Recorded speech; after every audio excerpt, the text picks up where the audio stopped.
What is up everyone? Welcome back to our channel. This tutorial provides a step-by-step guide on how to add music to your video projects using Adobe Premiere Pro. Whether you're creating a vlog, a corporate video, or a short film, this guide will help you seamlessly integrate music into your projects.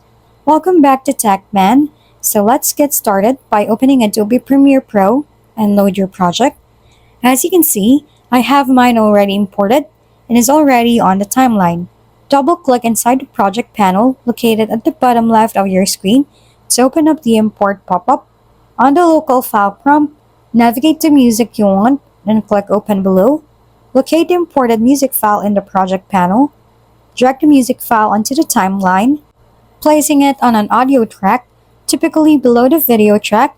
So let's place it over here. Position the music track where you want it to start in relation to your video. Then let's use the razor tool to cut off the end of my audio clip so that the music ends when my video does. To adjust the audio volume, select the music track in the timeline. Open the audio clip mixer or the effect controls panel. Adjust the volume levels to balance the music with the dialogue and sound effects by hovering this one to left or right.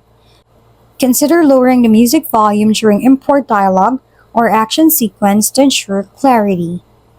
If we've been helpful, kindly give us a thumbs up and don't forget to hit the subscribe and bell button for more contents. For any questions and suggestions, comment down below.